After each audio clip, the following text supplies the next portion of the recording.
Channel में एक बार फिर से आपका दिल से स्वागत करता हूं और मैं उम्मीद करता हूं कि आप सभी अच्छे ही होंगे और अपनी पढ़ाई को अच्छे से कर रहे होंगे। बार बार आप अपने चैप्टर को बार बार रिवीजन कर रहे होंगे, पढ़ रहे होंगे।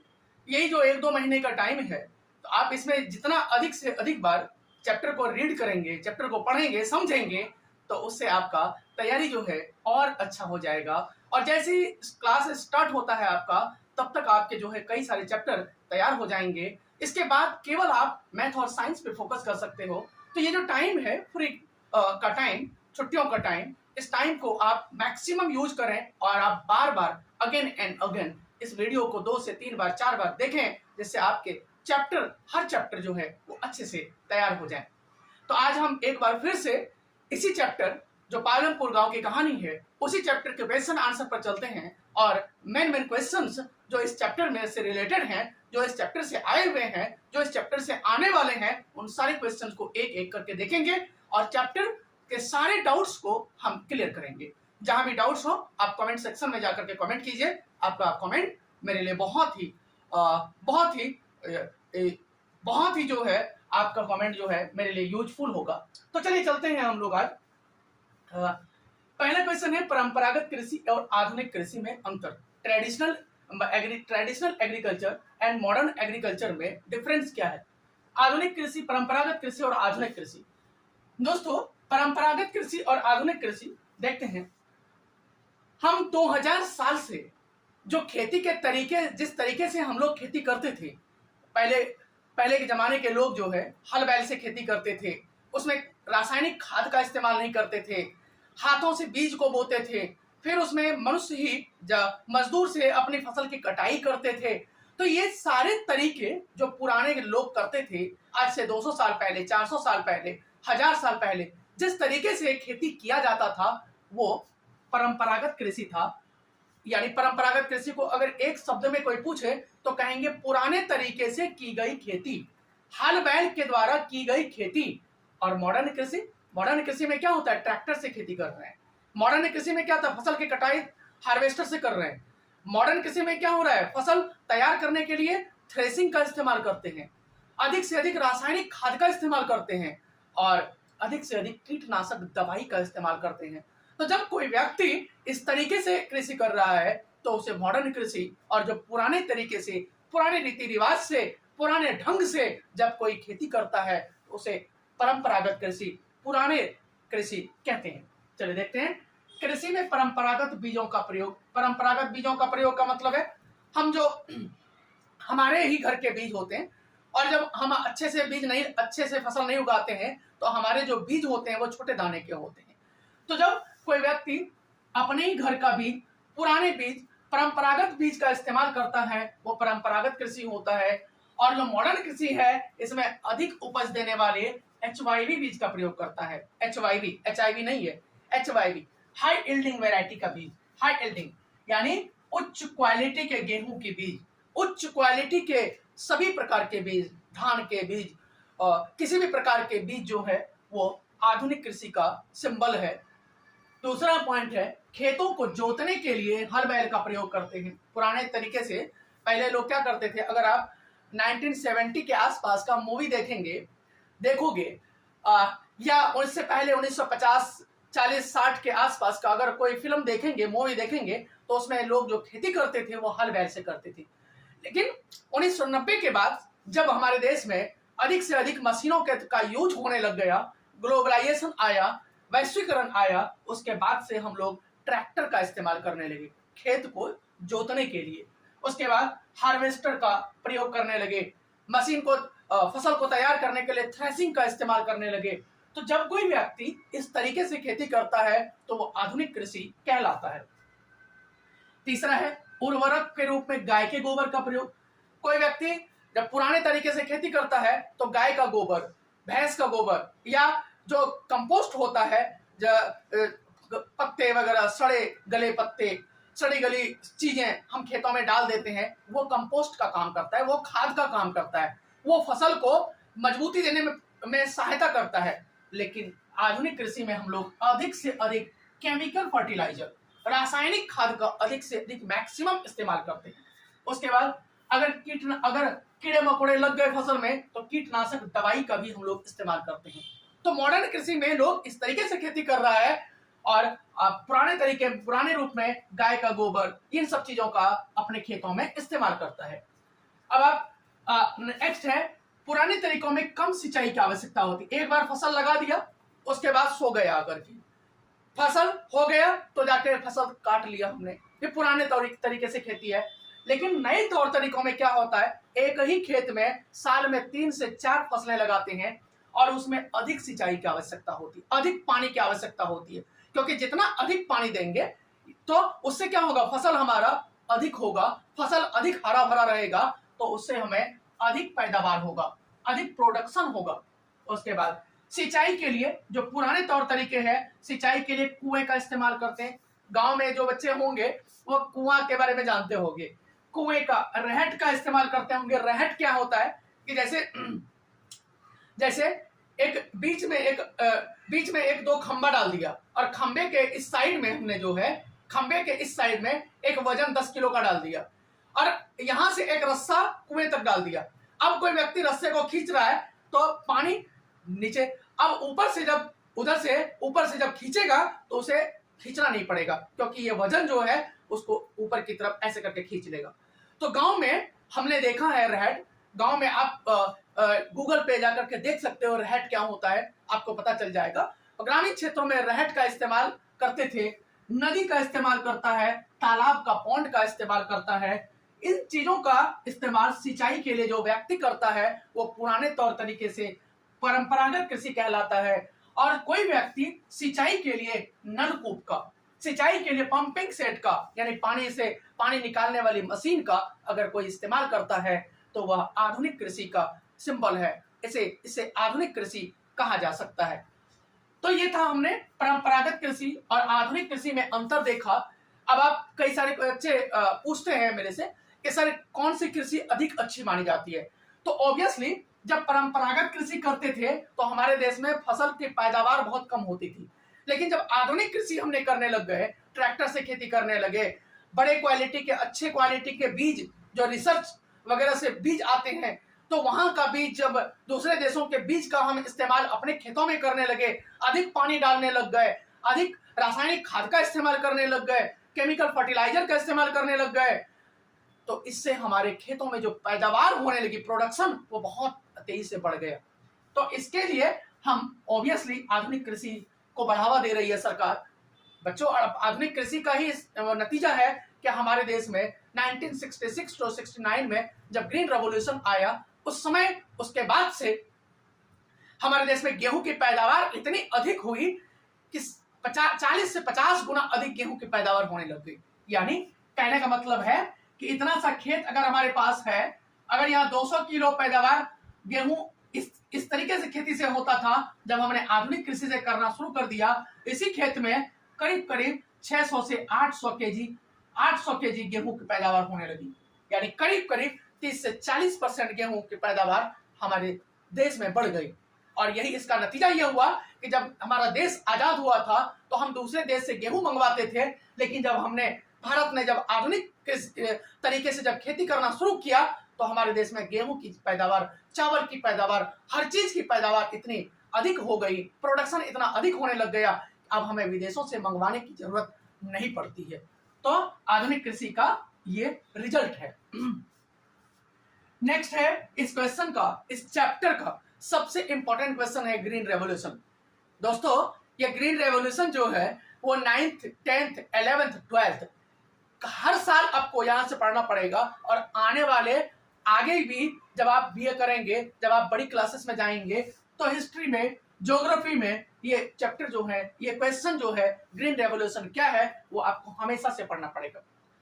अगर आप यहां समझ लेते हो तो आपका काम बहुत ही आसान हो जाएगा, इजी हो जाएगा। चलिए देखते हैं एक बार ग्रीन रेवोल्यूशन क्या था। दोस्तों, एक छोटी सी कहानी सुनते हैं और कहानी के आधार पर इसको समझने की कोशिश करते हैं। एक बार अगर कहानी ध्यान से आपने सुन लिया तो आपके दिमाग में पूरी तरह से फिट हो जाएगा और उसके बाद कहीं से कुछ पढ़ने की जरूरत नहीं। चलिए देखते हैं। दोस्तों, जब हमारा देश 1947 में आजाद हुआ था तो उस समय हमारे देश में जो अंग्रेज सरकार थी उन्होंने खेती के लिए कुछ खास नहीं किया, खेती के लिए बहुत अच्छा प्रयास नहीं किया। जब हमारा देश आजाद हो गया उस समय हमारे देश में पुराने तरीके से खेती होता था, परंपरागत कृषि होता था, तो हल बैल से खेती होता था, रासायनिक खाद का इस्तेमाल नहीं होता था। अपने ही देश के गेहूं, पुराने छोटे छोटे दाने वाले गेहूं हम अपने खेतों में बोते थे, तो इससे हमारे जो प्रोडक्शन था वो बहुत कम था। और इस कारण से क्या होता था कि हमारे देश के, पूरे देश के लोगों को अनाज नहीं मिल पाता था, बहुत सारे लोग भूख के कारण मर जाते थे। उसके बाद हर साल बारिश भी नहीं होता था, तो इससे क्या होता था, पूरे फसल मर जाता था और उपज भी अच्छी नहीं होता था। तो जब हमारा देश आजाद हुआ उसके बाद भारत सरकार ने प्रोडक्शन बढ़ाने के लिए तरीके अपनाना शुरू कर दिए।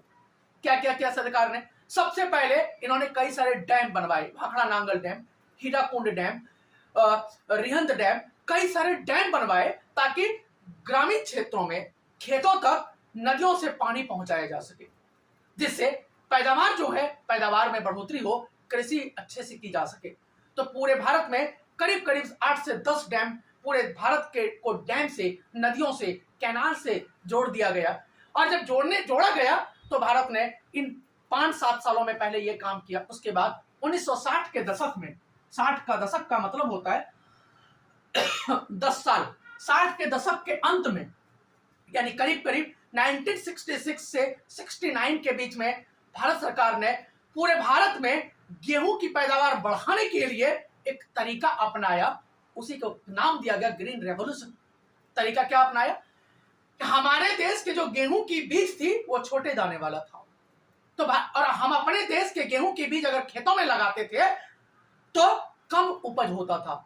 तो भारत सरकार ने मैक्सिको से बड़े दाने वाले गेहूं की बीज लाया, हाई यील्डिंग वैरायटी का बीज, उच्च क्वालिटी के गेहूं के दाने मैक्सिको से लाया और किसानों को कहा कि अगर आप मैक्सिको, भारत के बीज की तुलना में, भारत के बीज की बजाय, भारत के गेहूं की बीज की बजाय आप अगर मैक्सिको की बीज, गेहूं की बीज अगर अपने खेतों में लगाते हो तो आपके खेतों में उपज बहुत अधिक होगा। सरकार ने जागरूकता फैलाया और इसके साथ कहा कि कोई व्यक्ति मैक्सिको के गेहूं के बीज लगाता है और उसके साथ साथ केमिकल फर्टिलाइजर का इस्तेमाल अपने खेतों में अधिक करता है, सरकार जो है नहर के द्वारा पानी की सुविधा आपको करा दी जा रही है, कीटनाशक दवाई का अधिक से अधिक कोई व्यक्ति इस्तेमाल करता है, अगर कोई व्यक्ति इस तरीके से खेती करता है तो उसको, उसके खेतों में बहुत अधिक पैदावार होगा, प्रोडक्शन गेहूं की बहुत अधिक होगा। और सबसे पहले ये चीजें, ये जो तरीका अपनाया गया, ये तरीका कहां अपनाया गया? पंजाब, हरियाणा और वेस्टर्न यूपी में। वेस्टर्न यूपी का मतलब सहारनपुर, बागपत, इटावा, शामली, ये सारे, इन सारे क्षेत्रों में, क्योंकि ये सारे क्षेत्र जो पंजाब है, हरियाणा था और यहाँ के लोग, इनको पूरे नहरों से जोड़ दिया गया और यहाँ के लोग जो है थोड़ा अमीर भी थे, किसान अमीर भी थे। क्यों? जो मैक्सिको के गेहूं के बीज जो था वो महंगे थे और उसको खरीदने के लिए पैसा चाहिए, उसके खेतों में रासायनिक खाद खरीदने के लिए पैसा चाहिए, केमिकल फर्टिलाइजर डालने के लिए पैसा चाहिए, और ये काम केवल पंजाब, हरियाणा और यही के लोग कर सकते थे। सरकार ने इसी क्षेत्र के किसानों को बढ़ावा दिया और इसी क्षेत्र में ग्रीन रेवोल्यूशन को पहली बार लागू किया गया। 3-4 पॉइंट यहां से याद रखना है। 1966 में स्टार्ट हुआ था, पंजाब, हरियाणा, वेस्टर्न यूपी में स्टार्ट हुआ था। और ग्रीन रेवोल्यूशन खेती करने का एक तरीका है, मॉडर्न खेती करने का एक आधुनिक तरीका है, मॉडर्न तरीका है। और इसमें किसान जो है मैक्सिको की उच्च क्वालिटी के गेहूं के बीज अपने खेतों में लगाते हैं और उसके बाद रासायनिक खाद का अधिक से अधिक इस्तेमाल करते हैं, केमिकल फर्टिलाइजर, कीटनाशक दवाई का अधिक से अधिक इस्तेमाल करते हैं। और इसके बाद जब इस तरीके से अधिक पानी का इस्तेमाल करता है और जब कोई व्यक्ति इस तरीके से अपने खेतों में खेती करता है तो गेहूं और चावल की पैदावार में बढ़ोतरी होगी। और दोस्तों यही हुआ जब 3 राज्यों में इतना ज्यादा गेहूं की पैदावार होने लग गई जितना पूरे भारत में नहीं हो रहा था, केवल 3 राज्यों में इतना गेहूं उपजने लग गया। अब हम जो गेहूं अमेरिका से, मैक्सिको से, फ्रांस से मंगवाते थे, हमने गेहूं मंगवाना बंद कर दिया और अपने ही देश के किसानों का गेहूं जो है पूरे भारत में सर्कुलेट करवा दिया सरकार ने। अब पूरे भारत के लोगों को गेहूं और चावल आसानी से उपलब्ध होने लग गया। तो इस प्रकार से हमने अपने देशों में जो चावल और गेहूं की किल्लत थी, चावल और गेहूं की कमी थी, उसको ग्रीन रेवोल्यूशन के द्वारा पूरा किया। एक बच्चे ने क्वेश्चन पूछा, सर ग्रीन रेवोल्यूशन नाम क्यों दिया गया? ग्रीन रेवोल्यूशन इस तरीके से खेती किया गया तो पूरे पंजाब, हरियाणा और यूपी पूरा हरा भरा दिखने लग गया। पूरे देश में गेहूं की पैदावार, चावल की पैदावार होने लग गई। पूरा राज्य, पूरा देश हरा भरा होने लग गया। सबके चेहरों पे खुशहाली होने लग गई। कोई भी व्यक्ति भारत का भूखे नहीं मरने लग गया। इसीलिए इसका नाम ग्रीन रेवोल्यूशन दिया गया।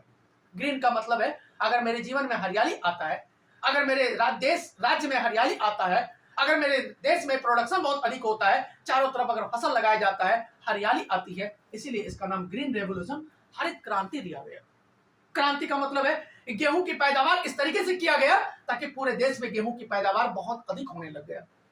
इसीलिए चलिए देखते हैं 1966 से 67 में हरित क्रांति के तहत मैक्सिको के high yielding variety HYV, high yielding variety, उच्च क्वालिटी के गेहूं की किस्म की बीज लाकर नए तरीके से खेती की शुरुआत की गई। खेती की शुरुआत करने का तरीका था परंपरागत बीजों की तुलना में इस तरीके से गेहूं के बीज अधिक उत्पादन देने लगी। किसानों ने कृषि में ट्रैक्टर और फसल काटने की मशीन, थ्रेसर, हार्वेस्टर का अधिक उपयोग करना आरंभ कर दिया। पहले के लोग पुराने तरीके से करते थे, नए जो लोग थे वो नए तरीके से खेती करने लगे तो उपज इतना अधिक होने लग गया। कोई कह रहा है रासायनिक खादों का प्रयोग करना शुरू कर दिया और भारत में जब इस तरीके से खेती हुई तो भारत में गेहूं और चावल की पैदावार, प्रोडक्शन इतना अधिक हो गया कि पूरे देश में गेहूं की जो कमी थी वो पूरा हो गया। अब जो कमी जिस कारण से गरीब भी भूखे मरते थे वो अभी सस्ते में भारत के उपजाए गए गेहूं खरीद कर खाने लग गए और भारत सरकार को किसी भी दूसरे देश से गेहूं चावल मंगवाने की जरूरत ही नहीं पड़ी। इन ग्रीन रेवोल्यूशन को पहले गेहूं की खेती पर प्रयोग किया गया था। गेहूं की खेती के लिए इसको यूज किया गया था। धीरे धीरे चावल को, धान की खेती भी इसी तरीके से भारत सरकार ने बढ़ावा दिया और धीरे धीरे ग्रीन रेवोल्यूशन को पूरे भारत में लागू कर दिया गया। फिर पूरे भारत के लोग, पूरे भारत के किसान इसी तरीके से खेती जब करने लग गए तो पूरे भारत में इतना अधिक गेहूं और चावल पैदावार होने लग गया। आज भारत सिंगापुर को, आज भारत फिलीपींस को, आज भारत कई सारे देशों को गेहूं और चावल निर्यात करता है, एक्सपोर्ट करता है। एक्सपोर्ट करना का मतलब कोई भी व्यक्ति अपने देश से जब दूसरे देश में सामान भेजता है या बेचता है उसे एक्सपोर्ट कहते हैं और कोई व्यक्ति मंगवाता है उसे इंपोर्ट कहते हैं, आयात कहते हैं। तो दोस्तों यह था ग्रीन रेवोल्यूशन। सभी बच्चे एक बार कमेंट सेक्शन में जाकर के कमेंट करेंगे कि ग्रीन रेवोल्यूशन कब शुरू हुआ था, ग्रीन रेवोल्यूशन किस फसलों पर पहली बार लागू किया गया था, गेहूं पर लागू किया गया था, ग्रीन रेवोल्यूशन में किस देश से गेहूं मंगवाया गया था, ये भी कमेंट सेक्शन में जाके कमेंट करेंगे। और ग्रीन रेवोल्यूशन सबसे पहले किन राज्यों में लागू किया गया था ये भी आप कमेंट सेक्शन में जाके कमेंट करेंगे। तो इस प्रकार से हमने सबसे इंपॉर्टेंट क्वेश्चन आज देखा। कोई जो स्टूडेंट 9th में होगा, 10th में होगा, आप सीनियर क्लासेस के बच्चों से एक बार पूछना ये क्वेश्चन, बच्चे नहीं बता पाते हैं। अगर बच्चे बताते हैं तो तोड़ मरोड़ करके बताने लग जाते हैं। तो इसीलिए आप इस वीडियो को अधिक से अधिक बार देखें जिससे आपका ये कॉन्सेप्ट पूरी तरह क्लियर हो जाए। तो अब हम लोग जो है नेक्स्ट कि पालनपुर गांव में भूमिहीन किसानों को किस प्रकार संघर्ष करना पड़ रहा है। जो पालनपुर के गांव है, भूमिहीन किसान का मतलब होता है ऐसे व्यक्ति जिनके पास, जो ऐसे किसान जिनके पास अपनी जमीन नहीं हो, दूसरे की जमीन पर जाकर कोई व्यक्ति खेती करता है उसे भूमिहीन किसान कहते हैं, लैंडलॉर्ड लेबरर्स। तो ये जो है पालनपुर गांव में भूमिहीन किसानों को क्या क्या स्ट्रगल करना पड़ रहा है, क्या क्या दिक्कत का सामना करना पड़ रहा है, इन चीजों को हम लोग देखते हैं। पालनपुर गांव में भूमिहीन किसान दैनिक मजदूरी पर काम करने के लिए मजबूर हैं।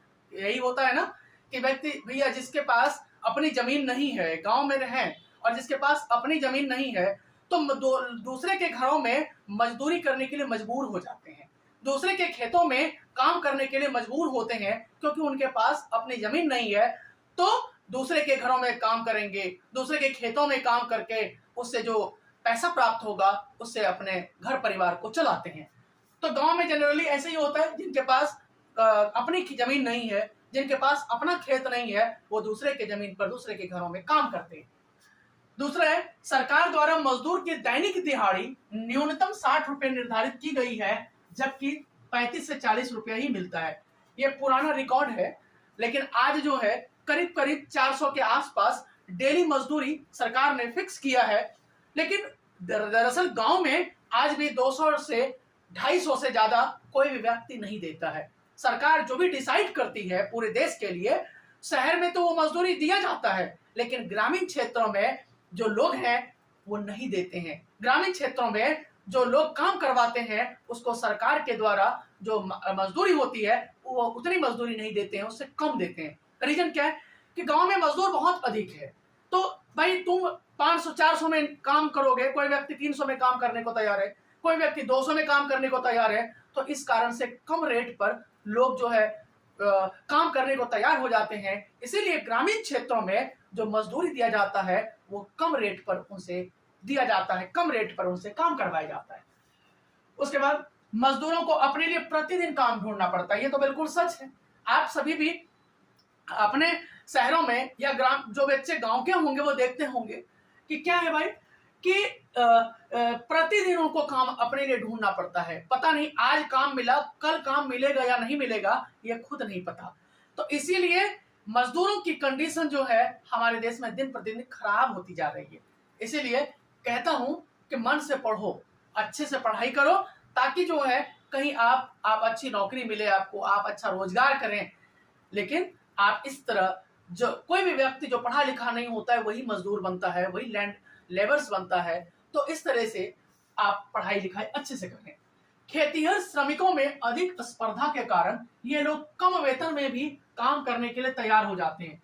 जो खेतों में काम करने वाले मजदूर हैं, श्रमिक हैं, लेबर्स हैं, वो उनमें इतना अधिक कंपटीशन है कि वो सस्ते रेट पर भी काम करने को तैयार हो जाते हैं। रीजन क्या है कि भाई वही मैंने अभी पिछले पॉइंट पे कहा था कि भाई गांवों में सब लोग मजदूर हैं, जिनके पास अपने खेत नहीं वो मजदूर हैं।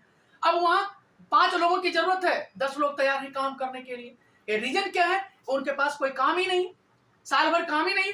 जब बारिश का मौसम आया 3-4 महीने तो काम मिलता है, उसके बाद उनके पास काम ही नहीं मिलता।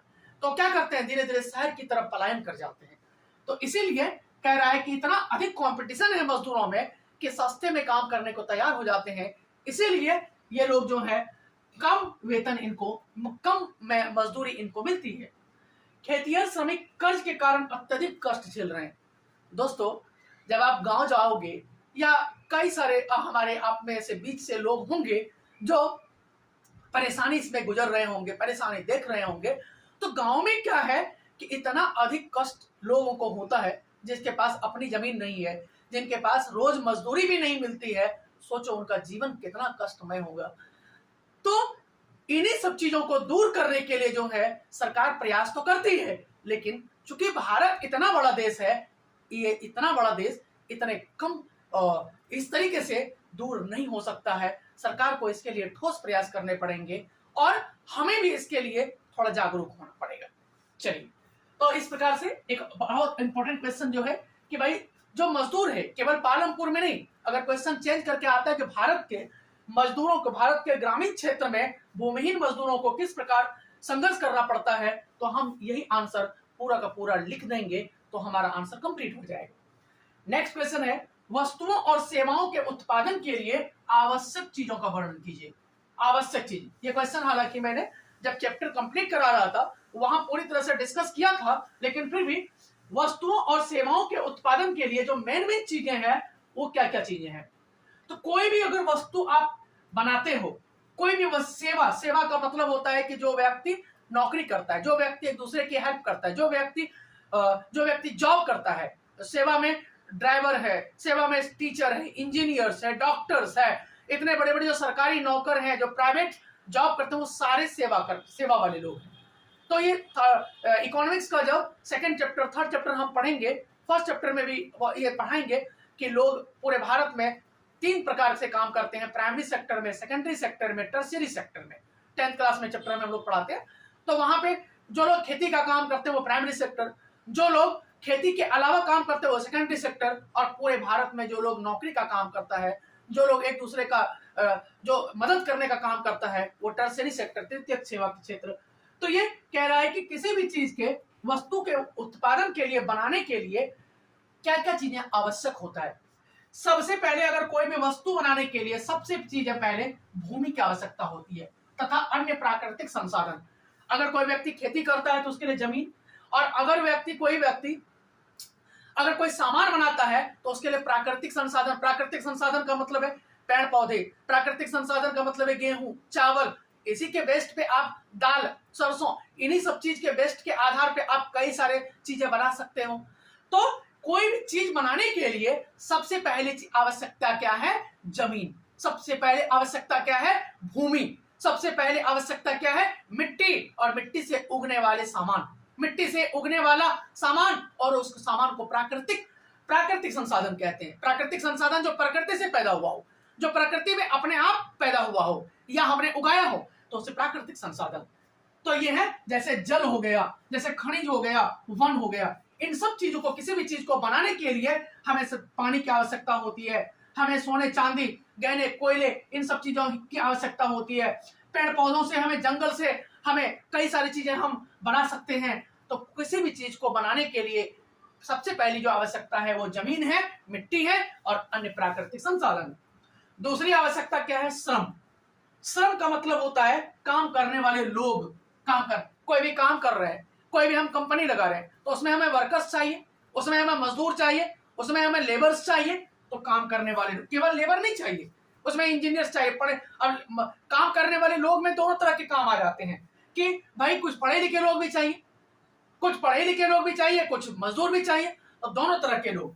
तो कुछ उत्पादन क्रियाओं में शिक्षित कर्मियों की आवश्यकता होती है। जैसे ग्रामीण क्षेत्रों में अगर मशीन से कुछ कपड़ा बना रहे हैं तो उसमें पढ़े लिखे लोगों की आवश्यकता है। खेती कर रहे हैं, पुराने तरीके से खेती कर रहे हैं, तब तो अनपढ़ व्यक्ति भी चल जाएगा। लेकिन अगर नए तरीके से खेती कर रहे हैं, नए तौर तरीके से, आधुनिक तरीके से खेती कर रहे हैं, तो हमें शिक्षित कर्मियों की भी आवश्यकता पड़ती है। तीसरा है भौतिक पूंजी। भौतिक पूंजी का मतलब होता है कि कोई भी काम करोगे पूंजी चाहिए ना। कहता है ना कि बाप ना भैया सबसे बड़ा रुपया। तो वही कह रहा है कोई भी काम करोगे तो सबसे पहले आपको क्या जरूरत है? पूंजी की, पैसे की। खेती भी कर रहे हैं तो उसमें भी बीज लगाने के लिए पैसा चाहिए, मजदूरों से हल चलवाने के लिए पैसे चाहिए, ट्रैक्टर से खेती करने के लिए पैसा चाहिए, हर काम के लिए पैसा चाहिए। तो पूंजी तो चाहिए ही चाहिए। बिना पूंजी का तो कुछ हो ही नहीं सकता। आप कोई छोटा काम, एक दुकान भी खोल रहे हो, उसमें भी पूंजी चाहिए। आप कोई सा काम कर रहे हो, पूंजी चाहिए। तो यहां भी कह रहा है भौतिक पूंजी। पूंजी जैसे पैसे हैं। पूंजी दो प्रकार का होता है, अस्थाई पूंजी और कार्यशील पूंजी। अस्थाई पूंजी जैसे हमारे पास अपना घर है, जैसे हमारे पास अपनी कार है, जैसे हमारे पास अपनी ट्रैक्टर है, वो अस्थाई पूंजी है। जैसे हमारे पास अपना पैसा है, वो अस्थाई पूंजी है। और दूसरा होता है कार्यशील पूंजी। कार्यशील पूंजी जिसको day to day daily use करते हैं, वो कार्यशील पूंजी है। जैसे कार्यशील पूंजी में पैसा है, जैसे कार्यशील पूंजी में पैसा का इस्तेमाल करके आज हमने 500 का इन्वेस्ट किया, दिन भर में 50 रुपए कमाया, कल फिर 550 इन्वेस्ट किया, परसों 50 रुपए और कमाया, 600 हो गया। इसी तरह से ये जो है कार्यशील पूंजी है। तो कोई भी काम करने के लिए, फसल लगाने के लिए पैसे चाहिए, पूंजी चाहिए। चौथा है मानव पूंजी। मानव पूंजी क्या होता है? जैसे कोई भी काम करते हैं हम, जमीन चाहिए, मिट्टी चाहिए, भूमि चाहिए, मजदूर चाहिए, उसी तरह से पूंजी चाहिए। तो उसी तरह से काम करने के लिए मानव पूंजी चाहिए। मानव का मतलब होता है हम लोग, और पूंजी का मतलब होता है पढ़े लिखे लोग। जब किसी व्यक्ति को करता है कोई काम तो उसे मानव पूंजी कहते हैं। जैसे हमारी पूंजी क्या है? हमारी विद्या है। नहीं तो हमारे पास 100-500 रुपए भी नहीं है, साइकिल खरीदने के पैसे नहीं है, लेकिन क्या है? विद्या हमारी पूंजी है। हम कहीं भी बैठ जाएंगे, खड़े हो जाएंगे। कोई इंजीनियर्स है, कोई डॉक्टर्स है, उसने पढ़ाई लिखाई किया, वही उसकी पूंजी है। तो जब कोई व्यक्ति पढ़ लिख करके, कोई दिमाग का इस्तेमाल करके कोई रोजगार करता है, कोई धंधा करता है, कोई काम करता है, तो उसे मानव पूंजी कहते हैं। मानव के द्वारा जब अपना स्किल इस्तेमाल किया जाता है, माइंड का इस्तेमाल किया जाता है, दिमाग का इस्तेमाल करके कोई काम किया जाता है, उसे मानव पूंजी कहते हैं। तो वही कह रहा है कि भाई भूमि है आपके पास श्रम है, आपके पास पूंजी भी है, लेकिन उसको इस्तेमाल करने के लिए क्या चाहिए? मानव चाहिए, व्यक्ति चाहिए, मानव का दिमाग चाहिए। और चौथा है बाजार। इन सब चीजों को यूज करने के लिए, इन सब चीजों में कंपटीशन बढ़ाने के लिए, इन सब चीजों को में प्रतिस्पर्धा बढ़ाने के लिए मार्केट चाहिए। सारा सामान बनाओगे तो बना करके क्या करोगे? आप अपने खुद ही तो यूज नहीं करोगे, बाजार में बेचोगे, बाजार में बेचोगे, उससे पैसा प्राप्त होगा, तब आप आगे बढ़ेंगे। तो किससे क्या, बाजार क्या करता है? हमारे अंदर कंपटीशन पैदा करता है, हमारे अंदर प्रतिस्पर्धा पैदा करता है। अगर मान लीजिए मैं मान लीजिए कोई रेस्टोरेंट खोल रहा हूं, और रेस्टोरेंट अगर दूसरे व्यक्ति ने भी रेस्टोरेंट खोला, तो हम दोनों क्या करते हैं? कंपटीशन करते हैं, और कंपटीशन करने से क्या होता है? हमारा रोजगार आगे बढ़ता है, तरक्की करता है, प्रोग्रेस करता है। तो इस प्रकार से जो है वस्तु और सेवा के उत्पादन के लिए 4 चीजों की आवश्यकता होती है। सबसे पहले हमारी पहली आवश्यकता है भूमि तथा अन्य प्राकृतिक संसाधन का, दूसरा श्रम का मतलब है काम करने वाले लोग, और तीसरा है भौतिक पूंजी, चौथा है मानव पूंजी, और पांचवा है बाजार यानी मार्केट्स। इस प्रकार कोई भी वस्तु अगर बनाते हैं, कोई भी वस्तु बनाते हैं, तो उसके लिए भी यही सारी चीजें आवश्यक है। कोई भी चीजें फसल उगाते हैं तो उसके लिए भी यही सारी चीजों की आवश्यकता पड़ती है। तो इस प्रकार से आप कमेंट में जाकर के एक और क्वेश्चन देता हूं कि आप कि मानव पूंजी किसे कहते हैं। सभी बच्चे अपने कमेंट सेक्शन में जाकर के मानव पूंजी को एक्सप्लेन करेंगे, तब मैं समझूंगा कि आपने ईमानदारी से वीडियो देखा। नहीं तो फिर ऐसे 2 मिनट, 1 मिनट, 4 मिनट वीडियो देखने का कोई फायदा नहीं होगा।